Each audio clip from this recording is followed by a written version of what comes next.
Bom, pessoal, então, bem-vindos ao Covida 20 aí mais uma vez. Hoje a gente vai ter a Tô. apresentação do Jean Cerqueira, que é um colega nosso lá do IME.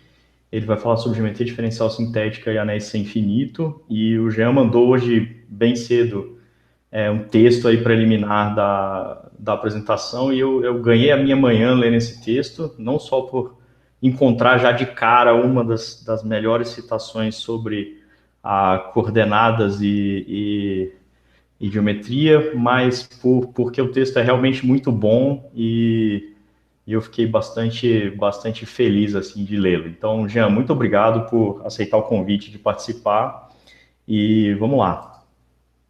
Nossa, eu que agradeço, né? Muito obrigado de me convidarem. Obrigado pelos comentários do texto, professor.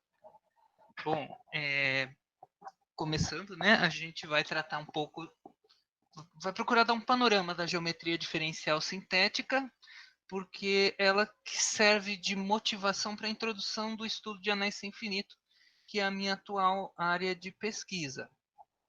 Então, é, quando a gente imagina, né, um vetor tangente, uma superfície, então imagina que temos aí uma superfície, a gente tende a identificar esse vetor como sendo uma parte dessa curva a nível bem microscópico, né? Então, ao imaginar um vetor tangente a uma superfície no ponto P, os geômetras prontamente identificam um pequeno arco de curva contido na superfície que contém esse ponto ao qual o vetor seja tangente. Então, aqui nesse caso, olhando microscopicamente, é como se o vetor tangente, por ser muito pequenininho, tivesse contido na curva que o define, né? Da qual ele é uma classe de equivalência de germes. Analogamente, quando a gente pensa em um campo vetorial, muitas vezes convém a gente pensar nesse campo vetorial como sendo uma transformação que, a cada ponto de uma superfície, associa uma direção, né, um sentido, uma intensidade, na qual uma partícula, se colocada ali, vai se mover. Por exemplo, nessa esfera aqui, se a gente colocar uma partícula aqui, ela tenderá a se mover nessa direção e assim por diante. Então, esses modos de pensar nesses objetos da geometria diferencial, vetor tangente, campo tangente, nos levam a um impasse, por assim dizer, pedagógico. A gente atribui importância de menos para a intuição geométrica, a geometria diferencial fica sendo um amontoado de contas, fica sendo algo muito pesado e a gente acaba perdendo um pouco da beleza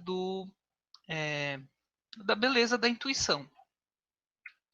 E, no entanto, se a gente enfatizar demais a intuição, a gente pode acabar escorregando ali na necessidade de rigor.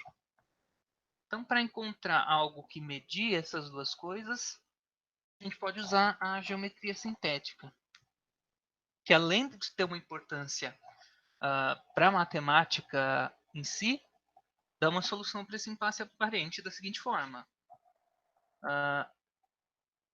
Nessa geometria, a gente tem elementos infinitesimais nilpotentes, que podem ser manipulados explicitamente como objetos que têm um quadrado igual a zero, o que acaba dando um significado preciso para a intuição geométrica que a gente tem, né, de ignorar a potência de número muito próximo de zero, porque isso é muito mais próximo de zero. Então, isso resolve o problema P1. E conforme a gente vai ver, a introdução desses infinitésimos quadrados nilpotentes acaba estragando outra parte da, da nossa, como eu vou dizer, acaba causando uma certa insegurança, porque a existência desses quadrados nilpotentes não é compatível com a lógica clássica, mas com a lógica intuicionista. Então, como a gente não está muito familiarizado com essa lógica, a gente tende a ser mais criterioso. Então, a gente vai naturalmente se preocupar com o rigor. Então, começando, né, pelo que está no texto, tradicionalmente tem dois métodos de se estudar geometria. O método analítico, que é aquele que a gente costuma ver em geometria analítica, em geometria diferencial clássica mesmo, né, em que a gente usa ferramentas da análise para estudar a geometria de variedades diferenciáveis, e um método sintético, né, onde a gente não precisa de sistema de coordenadas e aborda tudo como sendo como se fosse, é um sistema dedutivo a partir de certos axiomas. Então a gente tem, por exemplo, a geometria de Euclides, a geometria neutra, tem vários tipos de geometria, geometrias finitas, em que você acaba deduzindo muitos resultados a partir somente de axiomas. Então, a geometria diferencial sintética também pode ser entendida como uma tentativa de axiomatizar uma certa categoria de maneira a capturar a essência da geometria diferencial. Então, a geometria diferencial sintética pode ser desenvolvida dentro de uma certa categoria que seja suficientemente rica em construções e que contenha um modelo da reta geométrica que seja capaz de acomodar esses infinitésimos quadrados nilpotentes. Em outras palavras, a categoria na qual a gente estuda a geometria sintética vai ter que conter um modelo da reta, que aqui a gente denota por R, que tenha pelo menos uma estrutura boa de anel comutativo com unidade e que contenha o que a gente tanto quer, esse subobjeto de infinitésimos nilpotentes, né? Que absorve a multiplicação por elementos de R e, se a gente quiser fazer algo de relevante, não deve conter somente o elemento neutro, que isso excluiria os infinitésimos nilpotentes não triviais do nosso estudo. Então, com esse R em mãos, como modelo para a nossa reta geométrica, a gente obtém o plano tomando o produto de R por R. Então, aí já tem uma exigência que a gente pode pedir para a categoria, que a gente quer em axiomas. A categoria tem que ter produtos, senão a gente não modela o plano, o espaço, etc. Então a gente tem o plano geométrico vai ser produto de R por R, o espaço tridimensional R por R por R e assim por diante. Agora, observe que a exigência de que o meu objeto de infinitésimos nilpotentes não seja trivial exclui a reta real como modelo da nossa reta geométrica, uma vez que, por ser corpo, um corpo não pode admitir nilpotentes, né? Que esses nilpotentes não seriam invertíveis. Então, nesse sentido, não pode ser corpo. Então, dentre a geometria diferencial sintética, ela tem vários axiomas. Tem esse axioma de Cocklovir, tem axiomas para integração, axiomas para ordem. Então dá para descrever de uma maneira bem robusta a categoria do que a gente vai chamar espaços lisos para fazer um estudo bacana de geometria diferencial. No entanto, como se trata de uma apresentação introdutória, a gente vai tratar aqui só desse axioma e de uma forminha equivalente dele, que é o axioma de Cocklovir. Então, a gente agora está trabalhando como se a gente já soubesse que tem uma categoria onde dá para axiomatizar a geometria, por assim dizer, e vamos ver como é que funciona esse mundo. O axioma de Cocklovir diz o seguinte: então, se R é um objeto anel não trivial numa categoria C, né, por ser não trivial significa que a unidade não pode ser o elemento neutro, e D é o seu subobjeto de nilpotentes, então, olha que simplificação. Para toda função f de D em R, existe um único B tal que vale isso aqui. Para todo D, f de D igual a F0 mais dB. Então, isso daqui está isso daqui é bem semelhante a escrever f', né, f de 0 mais d igual a f de 0 mais f' de 0d. Deixa eu ver se eu escrevi aqui. Acho que não. Então, justifica-se essa notação. Esse único b garantido pelo axioma de Cockle-Lawvere, né, que diz o quê? Que para qualquer função tem um único b, tal que isso daqui é válido para todo d. Então, isso justifica chamar esse nosso b de f' de 0, por causa da semelhança que a gente tem com a derivada. Então, observação, um objeto anel na categoria que, junto com esse subobjeto de quadrados nilpotentes, tal que vale o axioma de Cockle-Lawvere, a gente chama de objeto anel do tipo linha. Uma maneira equivalente da gente enunciar o axioma de Cockle-Lawvere é dizer que esse mapa alfa é um isomorfismo.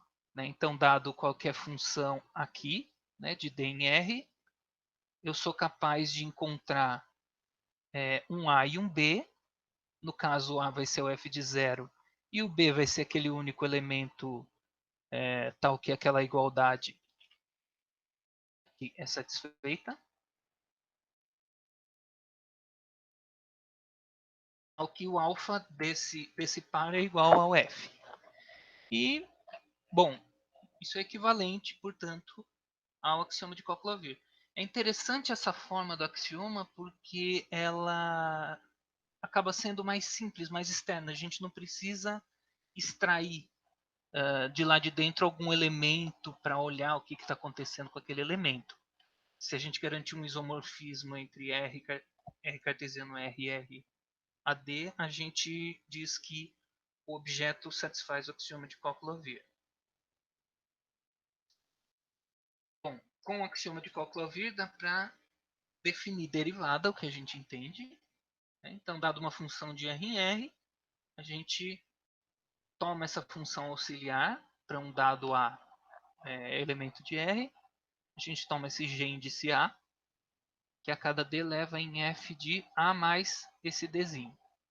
E aí, pelo axioma de Cockle-Lawvere, a gente consegue um único B que satisfaça essa igualdade aqui, ou seja, tal que F de A mais D igual a F de A mais B vezes D. Então, antigamente, né, há alguns slides, a gente tinha definido o que era F' de 0. Então, com essa igualdade aqui, a gente consegue dizer que a gente consegue definir um B que seja o F' no ponto A. Então, denotamos assim B por F' de A. Compare com a definição de F' de A. Não é uma invenção da cabeça de... Na verdade, é uma invenção, mas não é algo do tipo sem nenhuma conexão com o que a gente já está acostumado. Então, a definição de F' de A no contexto que a gente está acostumado é se eu tenho f uma função diferenciável em A, então a derivada f' de A é o único número real que satisfaz essa igualdade, só que aqui eu preciso colocar essa condição aqui, né? Tal que o limite de R de H pelo módulo de H, quando H tende a zero, é zero.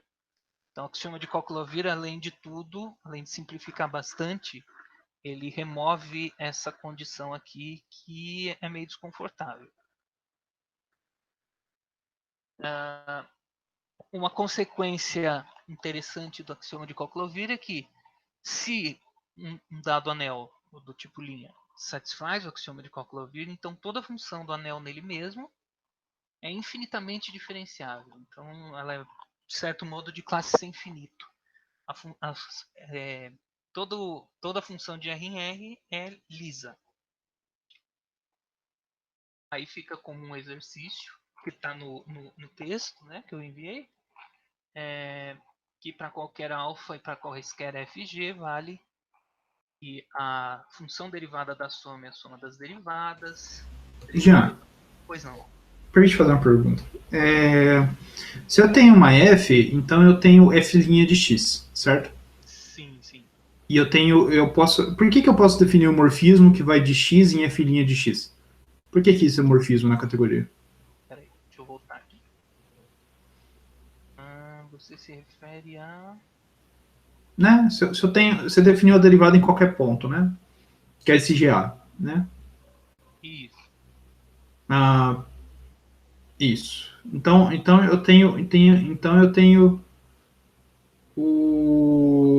eu poderia definir a função que de R em R que pega a e leva em f' de A, dado uma f. Isso. Isso. Por que essa função ela é morfismo? Por que eu posso derivar ela de novo? Ah, tá. Então, ó, dado f', né? Você pode pensar nela como uma função mesmo. Uhum. Ela tá de R em R. Isso. Peraí, deixa eu consultar aqui o texto. Você teria que axiomatizar que isso é um morfismo? Não, não. Na verdade, não. Peraí, deixa eu pensar aqui.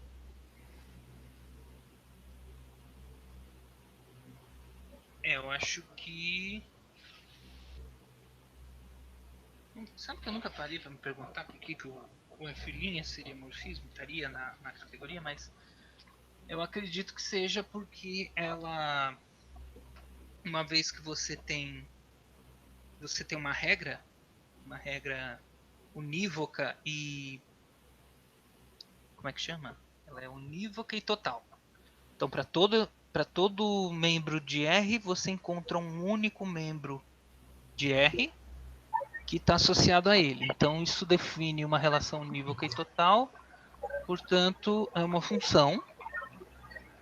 E se é uma função, a gente aceita como morfismo da categoria. Um, uma pergunta, Pode um falar? comentário talvez. E isso, eu acho que eu acho que isso que você falou, ele serve se você já tem um modelo para a categoria que você está trabalhando. Certo? Você mostra que existe uma categoria e você trabalha dentro. Aí, quando você já está na categoria, isso não. Se você tem uma categoria concreta, isso não é muito problema. Mas quando você está de um ponto de vista axiomático, eu acho que você precisa axiomatizar que F' é morfismo. Mas não parece que sai automático. Eu acho que sai do comentário do Hugo, que ele fez aí, do isomorfismo R cartesiano R para R elevado a D. Deve ser algum trambique que você faz aí nesse. Será? Tem cara na de ser. verdade, eu não tinha pensado nisso. Talvez. Aí, olha que bom esse seminário, porque daí a O fato de ser cartesiano fechado ajuda. Deve ser algum argumento desse tipo. Eu vou pensar um pouquinho, mas... Não, beleza. Pode continuar. O que é morfismo? Não, maravilha. Ótima pergunta.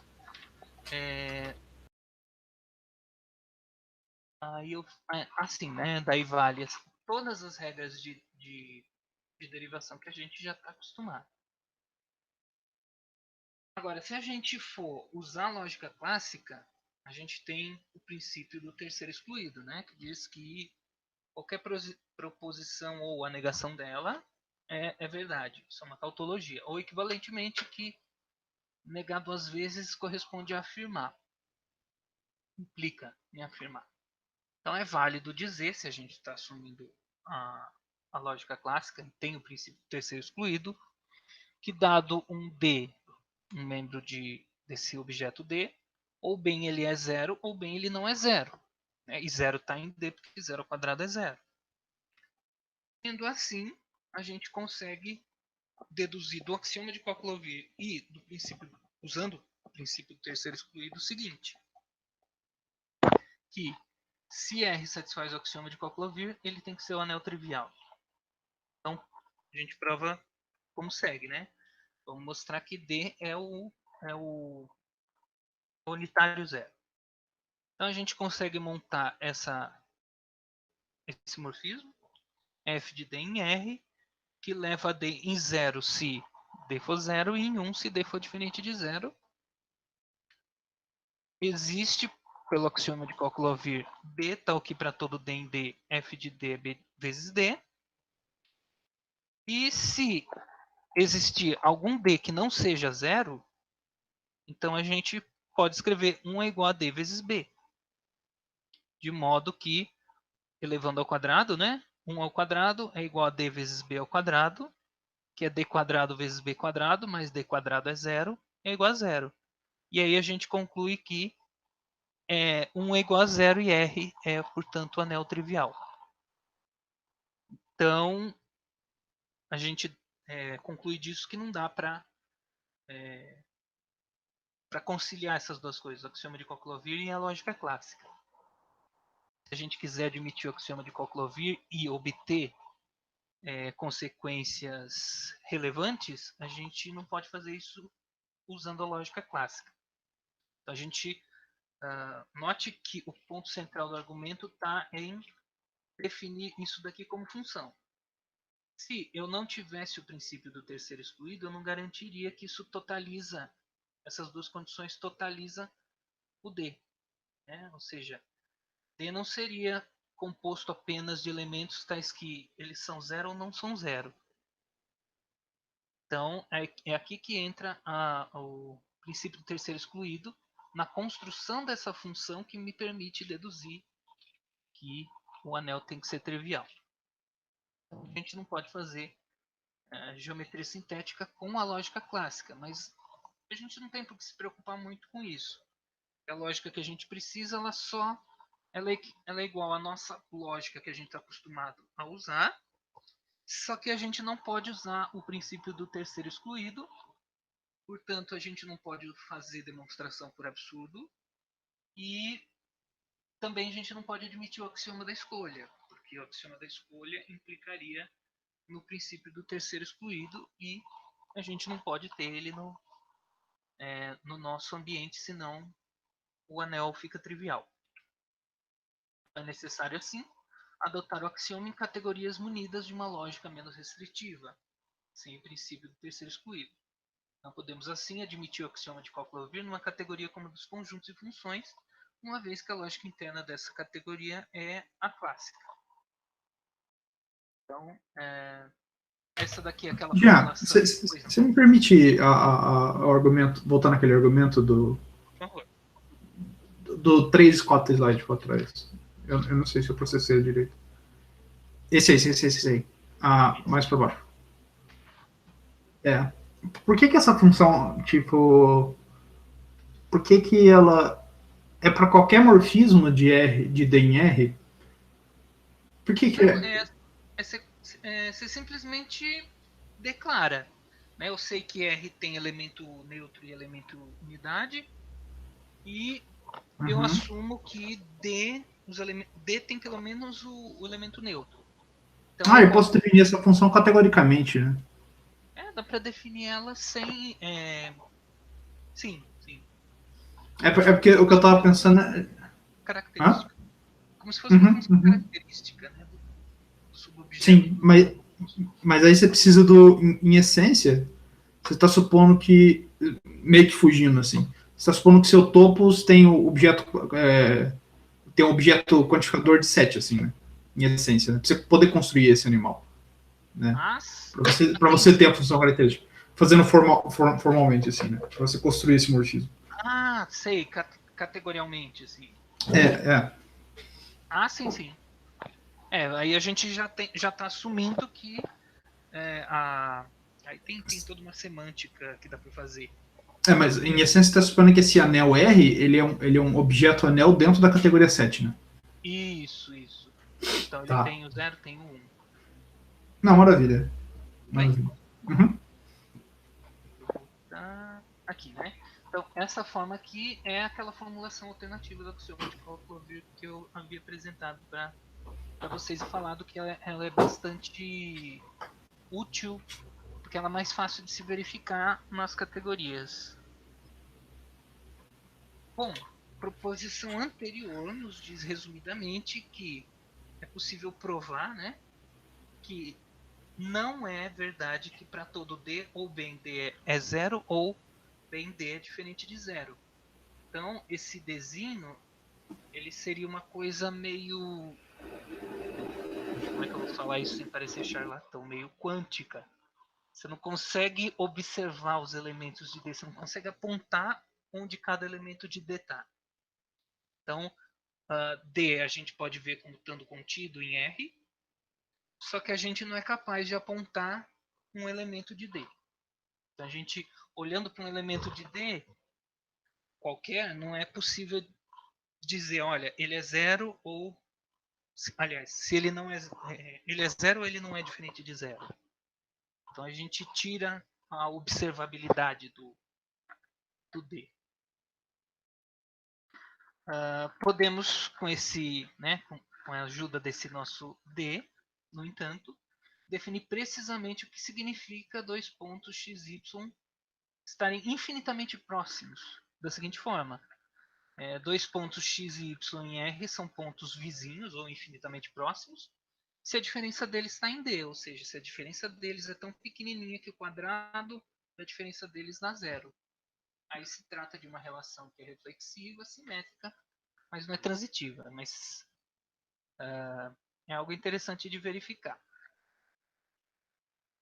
Bom, alguns objetivos da geometria diferencial sintética são descrever axiomaticamente as variedades e funções de classe C infinito de dimensão finita e vão constituir a categoria das variedades. Né? São espaços Hausdorff, segunda numerável, e com uma estrutura diferenciável de classe C infinita. A categoria das variedades diferenciáveis ela tem certas deficiências para um bom tratamento axiomático da geometria diferencial. Ela não tem exponenciais, então espaço de funções de classe C infinito entre variedades C infinito, em geral, não é uma variedade de classe C infinito. Aqui a gente está falando, aqui a gente não está lidando com, por exemplo, variedades de Banach. Aqui é só Hausdorff, segunda numerável, né, objeto de estudo da geometria. Então, esse é um primeiro problema. Então, a gente acaba excluindo muita coisa que poderia ser usada, por exemplo, no cálculo variacional, né, que é espaços de funções. Outra deficiência é que não temos uma variedade de classe infinito, seja infinitesimalmente pequena, né, de modo a internalizar o fibrado tangente de uma variedade. Ou seja, para que a gente consiga identificar o funtor que associa cada variedade diferenciável ao seu fibrado tangente, o funtor representado por D, ou seja, todos os morfismos de D em M, essa variedade. Então, a ideia do Francis William Lovir para construir uma categoria dessas, que pudesse servir de modelo para a geometria que ele queria fazer, é estender a categoria das variedades para uma categoria estruturalmente mais rica, que seria um topos S, que a gente chama de categoria dos espaços lisos. Munida, claro, de um objeto anel do tipo R, que vai modelar a nossa reta, onde essas construções possam ser levadas a cabo e que permita uma descrição axiomática simples o suficiente para valer a pena o trabalho de enriquecer tanto essa categoria. Então, isso vai significar que S, categoria dos espaços lisos, seja suficientemente semelhante à categoria dos conjuntos em termos de construções. Então, em conjuntos a gente pode fazer produto, produto de conjunto é conjunto, exponencial de conjunto é conjunto, pullback, né, intersecção de conjunto é conjunto. Então a gente vai querer uma categoria que tenha toda essa riqueza estrutural que a gente tem na categoria dos conjuntos. E de tal forma que a gente ainda possa raciocinar sobre os objetos de S como se eles fossem conjuntos. Essencialmente, num topos a gente consegue fazer isso, porque um topos tem objeto terminal, e com objeto terminal a gente consegue dizer o que seria um elemento de um objeto, um elemento global. A única coisa que a gente tem que tomar mais cuidado é nos restringir a um raciocínio construtivista, ou seja, não usar o princípio do terceiro excluído, que significa não usar também provas por absurdo ou axioma da escolha. Uma tal categoria S deve ser tal que todo objeto tem uma estrutura diferenciável. Todo morfismo de S deve ter uma derivada. Então eu acho que é aqui que entra todo morfismo S tem que ter uma derivada. As regras do cálculo diferencial são simples, usando os infinitésimos nilpotentes. Então a prova lá da derivada da soma, etc., ficam mais simples, né? A gente não precisa apelar para limite. A categoria S vai precisar ser um topos. Aí, uma pincelada no que vem a ser um topos para a gente. Tem muitas definições equivalentes de topos, então achei legal colocar uma aqui. Então, um topos é uma categoria que satisfaz as seguintes propriedades. Tem um objeto terminal, ou seja, um objeto tal que para qualquer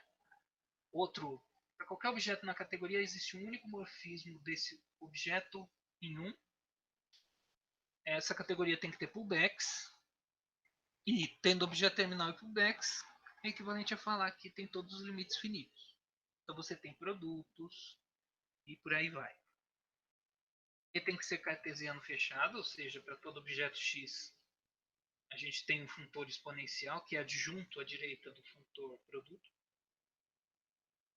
E tem que ter classificador de subobjetos, ou seja, tem que ter um objeto ômega e um morfismo do objeto terminal em ômega, que é o true, tal que para todo monomorfismo, para todo subobjeto y de x, exista uma única função característica de x em ômega, tal que esse diagrama aqui é um pullback. Tudo bem? Sim. Deixa eu fazer uma pergunta ingênua de categorias, assim. Eu posso modelar a lógica de primeira ordem clássica dentro de set, usando categorias, não posso? Sim, na Usando verdade, categorias são ambientes bons para você interpretar a lógica de primeira ordem. Isso. Aí meu objeto quantificador vai ser tipo 0,1, né?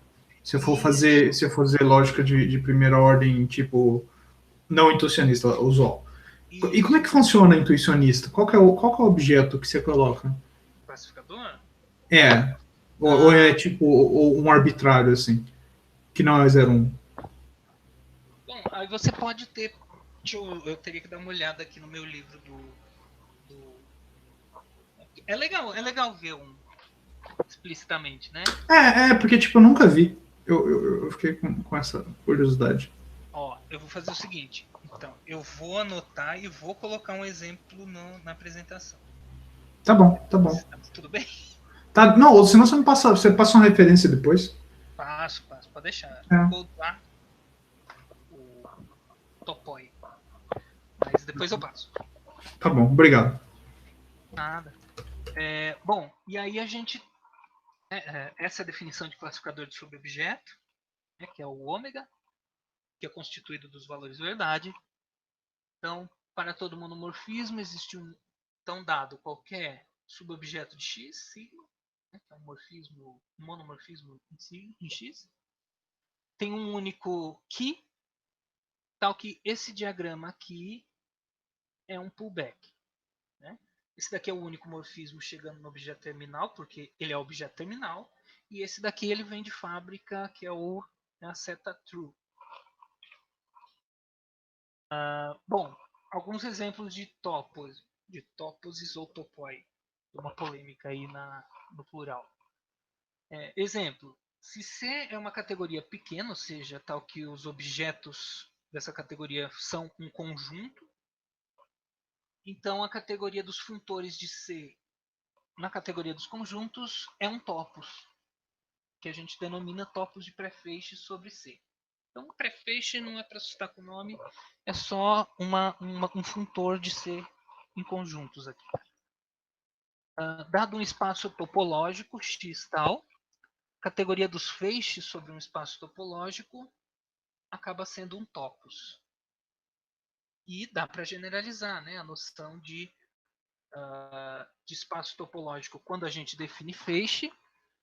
Não se utiliza de toda a estrutura da topologia de X. A gente usa para definir feixe apenas a noção de cobertura. Né? Seria um feixe, seria uma transformação capaz de colar dados locais em dados globais.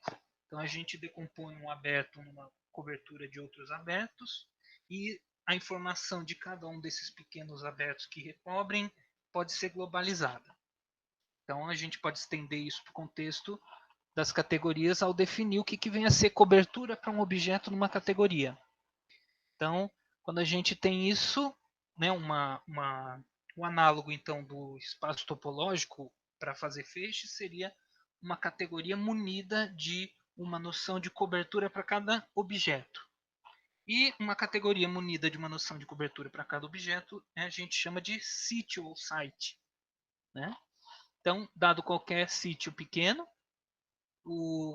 a categoria dos feixes sobre esse sítio é um topos.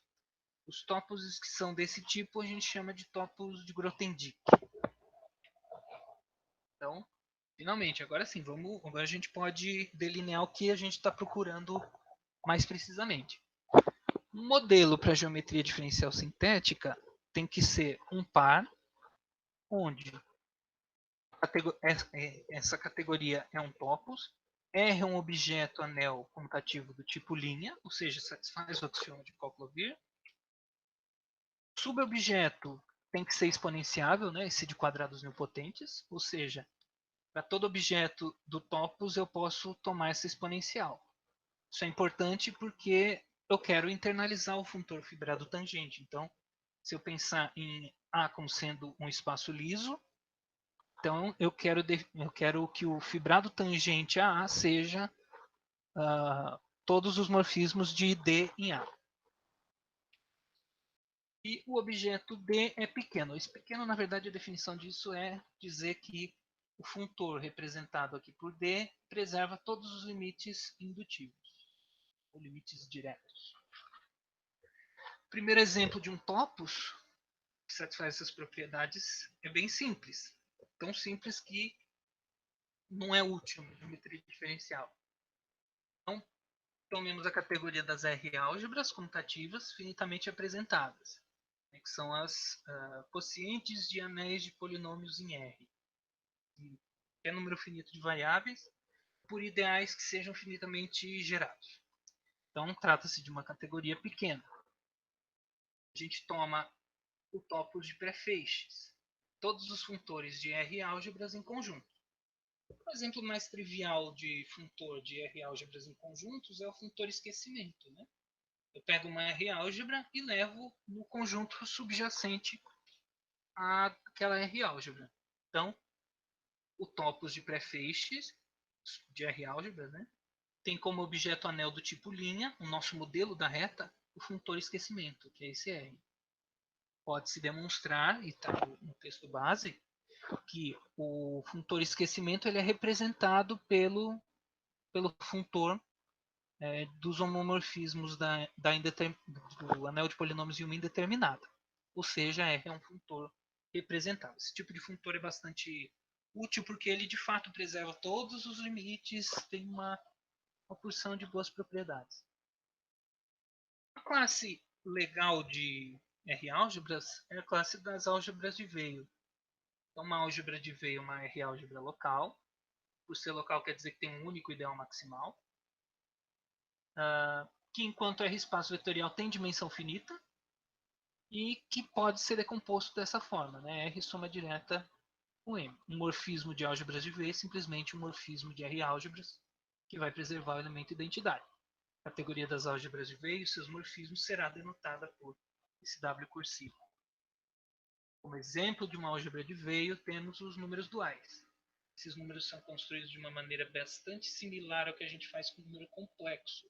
Só que a gente aqui sabe que a gente considera epsilon como sendo formalmente um quadrado nilpotente. Então a gente pode definir esse R de epsilon como A mais B epsilon, com a B em R, munido dessas operações, né? O que vem a ser a soma de dois elementos e o produto. Aí verifica-se que se trata de fato de um anel comutativo, de uma R-álgebra, e por aí vai. Você pode voltar nas álgebras de Weyl para mim ver a definição de novo? Tem uma definição que eu achei que ficou melhor, que é Já, você está me ouvindo? que tá numa nota de rodapé do que eu escrevi. Isso. Deixa eu... E são álgebras que você consegue decompor em R mais maximal. Dimensão finita. Tá. Isso. Tem várias Uhum. definições. Aí para você fazer a mesma coisa que você fez com epsilon quadrado igual a zero, você vai considerar a álgebra que é álgebra de Weyl sobre N. Que vai ser um corpo com... Isso, na verdade... nesse caso aqui, esse Rε, ele é R soma direta com εr. Onde εr seria o produto, né, de conjunto de todos os produtos de y por números reais. Então é de fato uma álgebra de Weyl. Okay. Bom, a gente já tem um modelo da reta na categoria de pré-feixes. Então, quem que seria o nosso objeto de quadrados nilpotentes, né? Nesse caso aqui, na categoria das álgebras finitamente apresentadas, funtores representáveis por álgebras de Weyl correspondem aos objetos exponenciáveis. Né? Por exemplo, o nosso objeto de quadrados nilpotentes. O que ele é? Ele é o funtor que pega cada R-álgebra e leva no conjunto dos seus quadrados nilpotentes. Então, esse daqui é um funtor que é exponenciável. E pode-se demonstrar que os objetos RD nessa categoria satisfazem o axioma de Coq-Loovier. Então eu deixei naquele texto que eu enviei para vocês, tem lá uma demonstração de que isso satisfaz o axioma de Coq-Loovier, que usa adjunções, usa o lema de Oneda, né, a gente está tratando de funções. Deixa eu ver se eu acho o número do resultado aqui. Acho que é o teorema 19. É isso mesmo. Bom, então trata-se de um topos, tem um objeto do tipo linha e, aliás, ser do tipo linha já significa isso daqui, né? Que satisfaz o axioma de Coq-Loovier. Embora esse topos valide o axioma de Coq-Loovier, ele acaba por não ser um bom modelo para geometria sintética. Por exemplo, a gente não tem o intervalo fechado 0,1. Isso impede a gente de fazer integração. E pior ainda, né? A gente não tem ali dentro desse topos todas as variedades diferenciáveis. A gente tem apenas as variedades algébricas. E a geometria diferencial trata das variedades diferenciáveis. Então, convém dar uma olhadinha agora para definir anel sem infinito em R-álgebra do seguinte modo.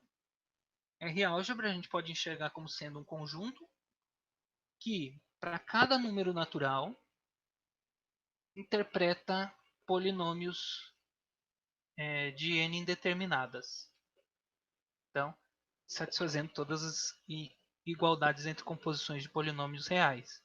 Então, a gente pode pensar muito bem numa R-álgebra como sendo um funtor de uma categoria de potências cartesianas de R, cujos morfismos são polinômios sobre R.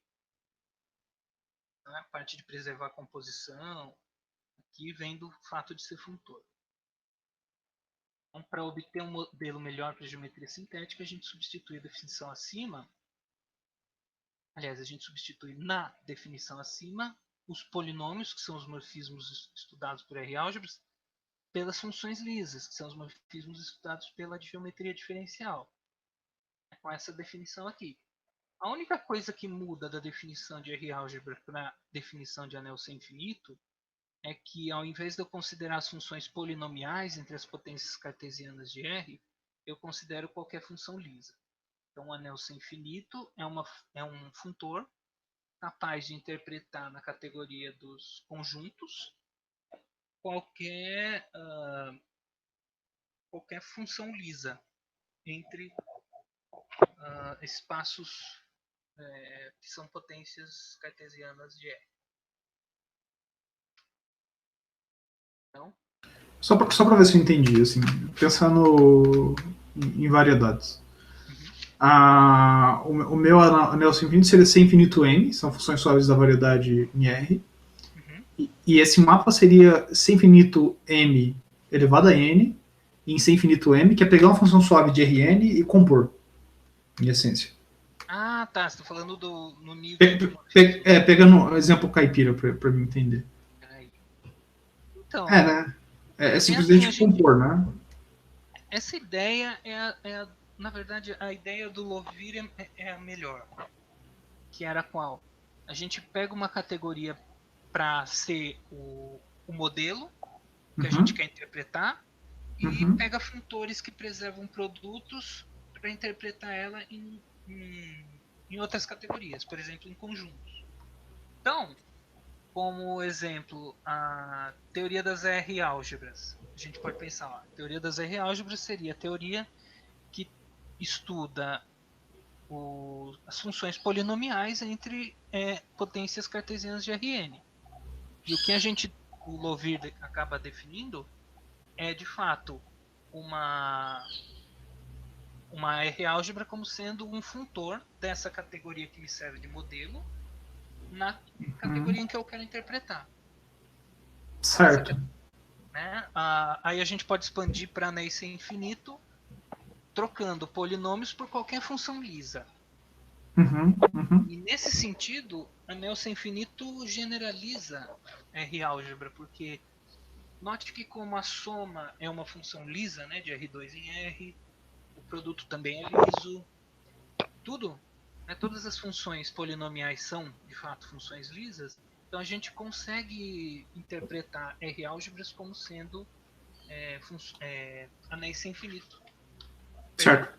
anéis sem infinito como sendo R-álgebras, não o oposto. Nem toda R-álgebra é anel sem infinito.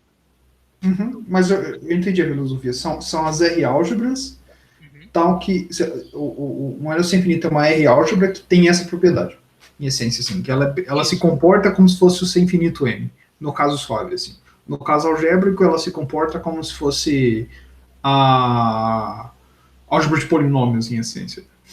Né? Isso. Isso. Você pode. Olha, tem um trabalho bastante Uhum. legal que chama. Não, trabalho não, né? Um assunto que é teorias algébricas.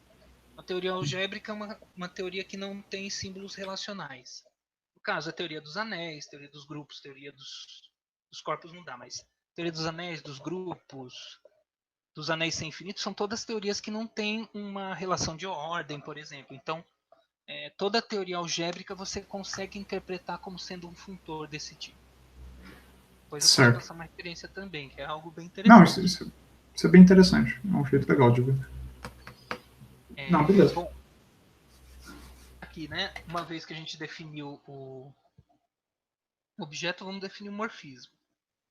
Então, dados anéis sem infinito, né, que a gente pode pensar como funtores, um morfismo de anéis sem infinito acaba sendo uma transformação natural entre funtores. Né? Então, aqui eu simplesmente escrevi o que significa ser função transformação natural. Né? Então, φ de A em B é um homomorfismo de anéis sem infinito, que se e somente C para qualquer função de Rn em Rn, a gente consegue um quadrado comutativo desses, né, quando a gente aplica o funtor A, o funtor B. Então essa é a naturalidade da transformação. Então, um exemplo de anel sem infinito é sem infinito de RK em R. Todas as funções lisas de RK em R. A gente pode ver isso como sendo um funtor da seguinte forma, né? Dado qualquer função de Rn em R, aqui eu coloquei em R, mas podia ser Rm. A gente define por composição à esquerda. Então, pega uma função lisa de Rn em R e interpreta como sendo esse mapa aqui, que pega essa upla e leva na pré-composição por essa upla. Então, verifica-se que F é G bola H1 papapá, HN, ou seja, né, a gente tem preservadas essas igualdades de compostas. Se isso vale, então o funtor está preservando, é um funtor de fato, né, preserva a composição. Outro exemplo mais sofisticado é, se M é qualquer variedade lisa, então o anel de todas as funções de M em R, que são lisas, é um anel sem infinito. Se é um ideal, e ideal de anel sem infinito, na verdade, nada mais é do que ideal do anel enquanto anel mesmo, ordinário, sem levar em consideração a estrutura sem infinito. Então, o quociente também é anel sem infinito. Toda R-álgebra de série de potências formais é um anel sem infinito. É o teorema de Borel, que estabelece um isomorfismo entre o anel de séries formais e o anel das funções lisas que, por exemplo, zeram um certo ponto. Aqui a gente pode interpretar então funções lisas como séries de Taylor formais, né? Então, um anel, para a gente construir o nosso modelo melhor da geometria sintética, a gente precisa só de uma parte dos anéis sem infinito. O anel sem infinito é finitamente apresentado se ele for isomorfo ao quociente de um anel sem infinito da forma sem infinito de RNR por algum ideal finitamente gerado. Tá? Finitamente apresentado aqui embaixo precisa ser finitamente gerado. Denotaremos a categoria dos anéis sem infinito finitamente apresentados, juntamente com seus morfismos, por sem infinito RNG, com esse FP aqui do inglês, né, que é present.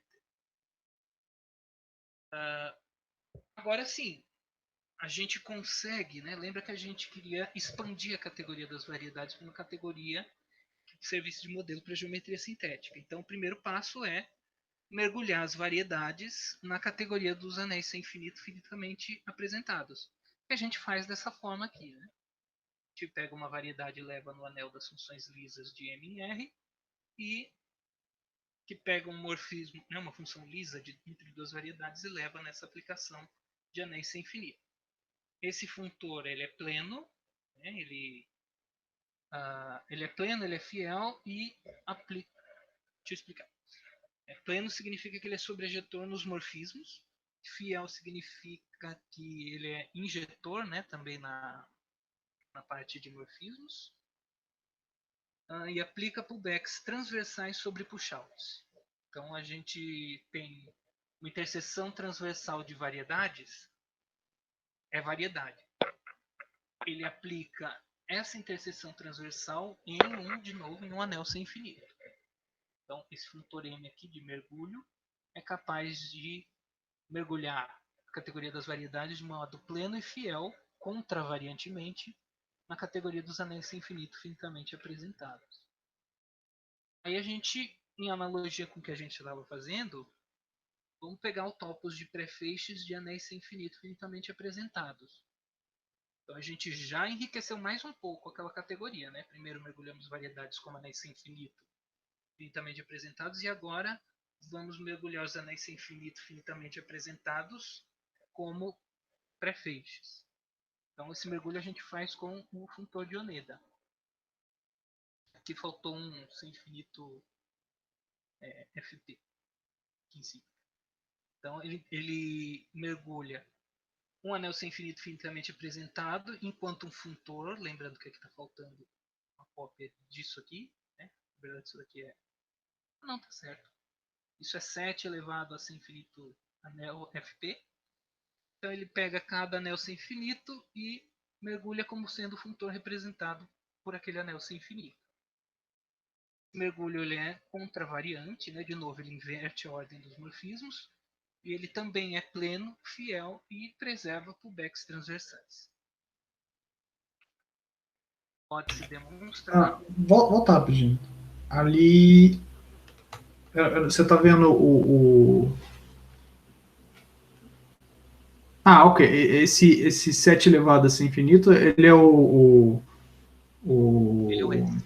Feixe sobre sem infinitos. Ainda não, ele é só futores. Você não está pegando o OP. Não. Peraí. São funtores contravariantes ou... Não, ele é contravariante ainda, porque daí eu vou compor dois contravariantes e aí ele vai ficar covariante. Porque aquele Mzinho, ele também é contravariante. Uhum. Então, esse funtor é contravariante. Esse também. Então você está pegando o... Então, você está pegando a... Esse S, eles são funtores contravariantes de ser infinito em 7. Isso. Ok. Ok. Então você desinverteu. Agora você tem um funtor que ele é covariante mesmo. Você compôs dois, né? Isso, eu acho que é isso mesmo. Ok. Bom, deve ter algum op perdido aí. Mas a essência da ideia é essa. Né? Mergulhe agora num topos de prefeixes. Pode-se demonstrar que nesse topos, quem que é o nosso modelo da reta? É simplesmente o funtor esquecimento. Que cada anel sem infinito leva no conjunto que lhe subjaz. E o funtor esquecimento, a nossa reta, ela é representada como sendo por esse objeto aqui, C infinito de R. Ou seja, R é naturalmente isomórfico ao funtor representado por C infinito de R. Quem que é o nosso objeto de infinitésimos? O funtor que a cada anel sem infinito finitamente apresentado leva nesse funtor representado por C infinito de R por x quadrado. Esse objeto aqui é isomórfico enquanto anel sem infinito aquela álgebra de Weyl que é R e epsilon. E esse funtor aqui ele é em S, nesse topos S, o objeto que a gente procurava de quadrados nilpotentes. E vale também nesse topos de prefeixos o axioma de Cocklovier. Agora vamos para a nossa última simplificação. Esse topos é muito grande, tem uma estrutura muito grosseira, no seguinte sentido. Mergulho M das variedades nesse topos, acho que aí eu fiz alguma burrada, é M bola Y, Y mergulho de Oneill.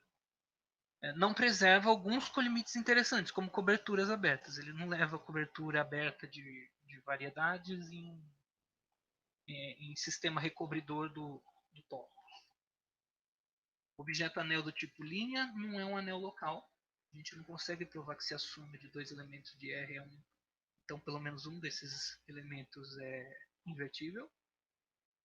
O objeto anel do tipo linha, que é o nosso modelo da reta, acaba não sendo arquimediano, claro. Para definir o que é ser arquimediano, a gente precisa definir ordem, precisaria de outros axiomas, mas isso aqui é só para dar um panorama. Né?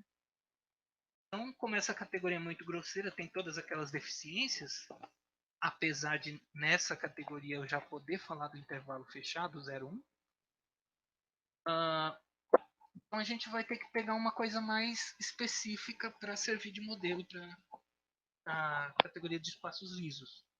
Então a gente vai considerar uma subcategoria dessa dos finitamente apresentados, que são os anéis sem finito que são Germe determinados. Então, primeiro, um anel sem infinito vai ser germe determinado se ele puder ser representado como quociente por um ideal que é germe determinado. Né? Então, o ideal é germe determinado, C e somente C para todo F, que é sem infinito de Rn. Tivemos, para todo X que está na interseção dos zeros de todas as funções de I, se o germe de F pertence aqui ao germe, né, a essa restrição, então F pertence a I. Então, o germe dele está no germe do ideal, implica a própria função está ali, no ideal.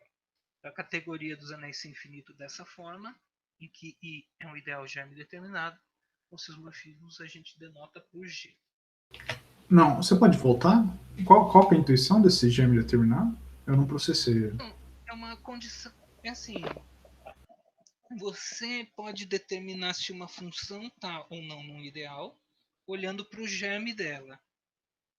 Se o germe dela em todo ponto dos zeros daquele ideal está no correspondente germes de funções daquele ideal, então a função está no ideal. Acho que o que está me confundindo é esse F restrito a X. Que é isso o germe de F em X. Seria assim, todas as classes de equivalência de F que numa vizinhança de X coincidem com F. E esse cara do lado é a classe do ideal. Seriam isso, todas as funções do ideal, é os germes de todas as funções desse ideal. Então em essência está falando que o ideal ele é germe determinado se a função, se localmente a função está no ideal, no sentido que então ela globalmente está no ideal. Perfeito, é isso. Não, isso faz sentido aqui. Aham. x nos zeros daquele ideal, que são os zeros comuns, que nem o que a gente tem na geometria algébrica. É exatamente nisso que eu tô pensando. Em essência, você tá pegando. São os ideais que, tipo assim, você tem uma variedade, ou você tem um conjunto, né? Sim. São aqueles que localmente. São funções que localmente são suaves, né? Localmente Isso, são. localmente estão no. São. Tão, aliás, tem funções que localmente estão no ideal. Pode se pensar grosso modo assim. Uhum, uhum. Tá? Mas Certo. essa condição de germe-determinação ela é bem técnica, porque é ela que permite que lá no final o nosso modelo seja de fato modelo.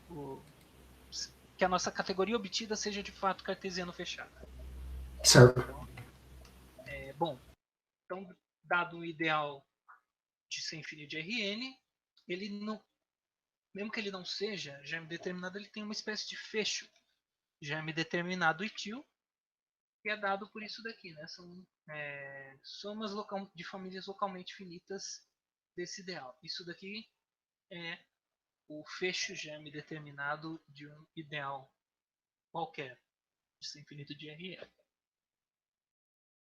Deve-se ressaltar que se é um ideal germe determinado, não é verdade, né, que I restrito a U, que é esse ideal aqui, é germe determinado. Na verdade, não. Então, tem esse resultado na página 98 do Modelos da Análise Infinitesimal Lisa. Então, aqui vem a observação de que nós precisamos da germe determinação dos ideais para que o objeto anel do tipo linha seja representável por um objeto que está na categoria de feixes. Ok, então tomemos agora a categoria de todos os anéis sem finito, finitamente apresentados, que são germe determinados, e vamos tomar essa categoria, inverter os morfismos e considerar a categoria oposta. Nessa categoria oposta, a gente define uma pré-topologia de Grothendieck, ou seja, para cada objeto, a gente define o que a gente entende por uma família recobridora. Então, dado um anel sem finito germe determinado, a gente define o que seria a família de morfismos que recobrem sem infinito de Rn. Na verdade, ela é correcobridora, está na categoria oposta, né? Então, seriam todos esses morfismos aqui, onde o alfa é uma cobertura beta de Zi. É meio técnico, mas só para dar só para explicitar o que é uma família recobridora de um anel sem infinito finitamente apresentado germe determinado. Tudo bem? Sim. Essas condições me dão um gosto muito de geometria algébrica. Totalmente geometria algébrica. Assim. Muito legal. A mira, né, o objetivo é mais ou menos isso, é fazer com variedades o que se faz em geometria algébrica. Sim. A sensação que eu tenho é bem tipo o que você faz em geometria. Você pega tipo variedade clássica, aí você vai para anel, aí você vai para spec, né? Que tipo assim, você tem a geometria fraca, aí você vai para álgebra, aí você enriquece a sua geometria pegando espaços mais generalizados, né? Você pega esse funtor contravariante, assim. Sim, Né? tem também um análogo do espectro para anel sem infinito, né, que é o spec sem infinito. E ele vai te dar a versão geométrica enriquecida, assim. Isso, na verdade a gente consegue mostrar que os espaços booleanos, aliás, a gente define, assim como a gente tem a noção de anel von Neumann regular, quase para anel algébrico, a gente define também anel sem infinito von Neumann regular. Uhum. E com essa noção a gente consegue classificar os espaços booleanos como exatamente aqueles espaços que são espectros sem infinito de algum anel sem infinito von Neumann regular. Então dá para fazer uma classificação bacana. Legal. Isso é interessante. Tem bastante coisa feita, né, nessa direção. Aí a gente obtém, né, já que a gente tem a categoria dos germes determinados finitamente apresentados oposta, e a gente tem uma noção de cobertura para cada objeto, então é como se aqui fosse um espaço topológico em que eu sei falar de coberturas. Então eu tomo esse sítio pequeno, onde JCOV é topologia gerada pelo sistema recobridor, e verifico, usando que todo elemento, todo objeto de GEOP é germe determinado, que essa topologia é subcanônica. Isso quer dizer que para qualquer anel sem infinito germe determinado, o funtor home aqui é feixe. Isso é importante porque daí isso garante a cidadania desse funtor, né, na categoria de feixe sobre esse sítio. Então, aí sim, finalmente a gente considera esse topos G cursivo, que é o topos de feixes sobre o sítio dos anéis sem infinito germe determinados. E esse topos tem as seguintes características. Tem um mergulho covariante pleno e fiel, da categoria das variedades em G, que preserva pubecs transversais e leva coberturas abertas em famílias recobridoras. G valida o axioma de Cocklovir, e o objeto anel do tipo linha que é representado é um feixe, então está lá dentro da categoria. O objeto anel do tipo linha é um objeto anel local. O objeto anel do tipo linha é arquimediano e várias outras propriedades. Então, na verdade, esse topos G ele foi construído pelo Eduardo Dubuc. E ele acaba sendo um modelo que se tem da geometria diferencial sintética. Nele a gente pode fazer tudo aquilo que a gente estava buscando lá nos primeiros slides. A apresentação, na verdade, foi mais no sentido de para que a gente usa, né, anel sem infinito. Então, seria uma das motivações, pode ser isso, outra pode ser você pode aplicar em teoria de singularidades. E aqui tem algumas das referências. Tem um trabalhinho que eu fiz, o Dubuc, que é um artigo dele que tem naquela plataforma do Nundan. Depois eu posso passar para quem tiver interesse. Esse livro aqui que é muito bom, o Lavendome, Conceitos Básicos da Geometria Diferencial Sintética. E esse aqui do Murday Hayes, Modelos para Análise Infinitesimal Lisa, que é um outro nome para geometria diferencial sintética. Então acho que esses dois aqui se complementam como bibliografia para entender um pouco do que está acontecendo na geometria sintética e aqui como construir modelos para geometria sintética. E é isso. Dúvidas? Muito bom, mano. Muito legal. Muito bom. Valeu, Jean. Obrigadão. Legal. Excelente apresentação. Pessoal, tem mais comentários, dúvidas? Tipo assim, como é que eu trato validades singulares nesse contexto?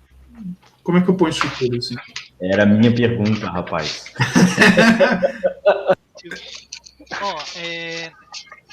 Pensar aqui. Por exemplo,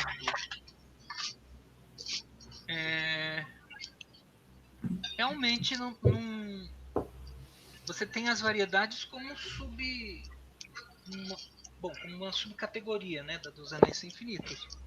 Sim. Tem um trabalho do Dominic Joyce em que dá para mergulhar orbifolds, alguma coisa assim.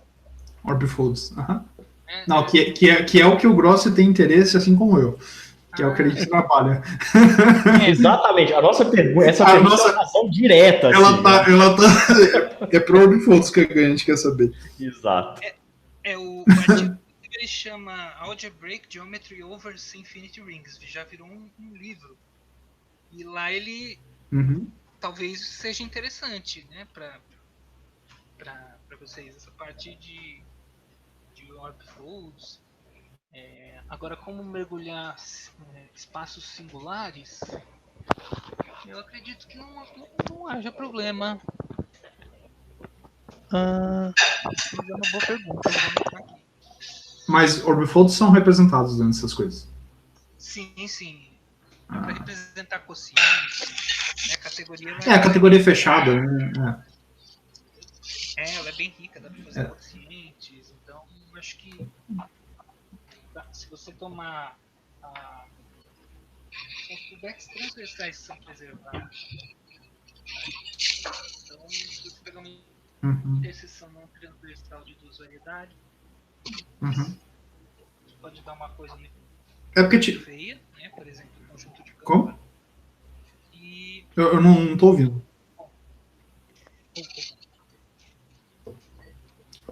Não, mas é isso. Eu vou dar uma olhadinha e aí eu... Se você puder passar a referência, é porque eu e o Gross, a gente está numa longa saga de tentar achar definições decentes de fibrados e coisas assim para orbifolds. Então eu vou anotar aqui para depois eu mandar para... Ou enriquecer o texto também, né? Então, por que o F' é morfismo? Aliás, eu gostaria de dizer que tipo, o texto é muito bom. Eu li hoje de manhã.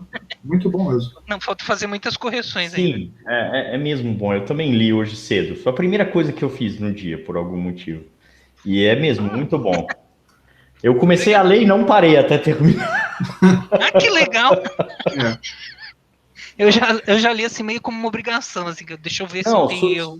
Submete esse negócio para Acta Legalicus lá. Eu acho que é um bom tipo Acta. Essa é uma boa contribuição, cara. O texto é bom, assunto muito interessante. Então eu vou fazer isso. Só tem o fator que a Acta é para aluno de graduação. Você acha que o nível de dificuldade seria 4 cafezinhos? Né, então a Acta ela vai ter 3 cafezinhos, né? Esse seria o 4 cafezinhos. Eu tomei exatamente 4 cafés enquanto eu li o texto de manhã, então acho que esse 4 cafés. Agora que eu tô entendendo esse negócio de cafezinho, quantos cafés precisa tomar para entender? Isso, é os níveis de dificuldade da revista. Não, acho que dá para adaptar, escrever numa linguagem mais acessível, né? Eu posso tentar, mas agradeço bastante, eu vou trabalhar nisso. Então, deixa eu anotar aqui, né? Como é que faz para mergulhar variedade singular? São todas questões muito interessantes que enriquecem o trabalho. Ó. Um exemplo de classificador de subobjetos não clássico. E por que o F' é sempre morfismo? Alguém tem mais dúvidas? Eu tenho outra curiosidade. Assim. Eu tenho esse sonho de infância, que eu fui treinado por engenheiros, né? E lá na engenharia, quando você vai calcular, você faz dx vezes dy, que são produtos de 2 infinitesimais para definir área, né? E quando aparece com dx quadrado, isso é 0, dy quadrado é igual a 0. Todo engenheiro sabe isso. Dá para você definir a área integral, essas coisas? Tá. Tipo assim, em nível... Por exemplo, se eu quisesse dar um curso de cálculo 2, assim, usando essa tecnologia, só que ignorando o princípio terceiro excluído, eu conseguiria definir integral usando dx, dy, fazendo vezes e sendo integrando, assim? Então, tem como colocar uns axiomas, né, para integração. De modo que, por exemplo, a integral da função constante igual a 1 no intervalo 0,1 seja 1, coisas desse tipo. Certo. Mas, de fato, dá para simplificar, né? Infinitésimo, a introdução de infinitésimos permite que a gente aproveite grande parte da intuição que a gente tem. Por exemplo, como é que eu calcularia a derivada da função x²? Você poderia fazer f de x mais infinitésimo menos f de x dividido por infinitésimo. E aí você, no final, chegaria no valor 2x infinitésimo mais infinitésimo ao quadrado dividido por infinitésimo. E aí cancela o infinitésimo do 2, que está multiplicando 2x com o de baixo, cancela o do infinitésimo quadrado, que é 0. Olha aí que beleza. Sim. Né? Sim. Só que daí fica o problema, não dá para dividir por infinitésimo. Mas apesar de não dar para dividir por infinitésimo, a gente consegue cancelar o infinitésimo se ele tiver quantificado universalmente.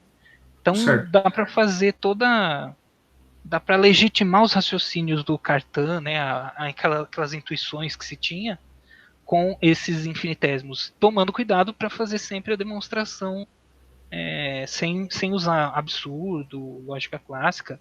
Mas tem trabalhos do Lovir, que eu tomei conhecimento recentemente, mas acho que é de 1986, um artigo que ele publicou na Revista Colombiana de Matemáticas, que fala Taking Categories Seriously. É isso mesmo, levando categorias a sério. Isso, é um artigo bem famoso dele, né? Esse artigo é um clássico. Então, aí tem, acho que nele dá pra encontrar algumas justificativas boas para não se desprezar totalmente a intuição.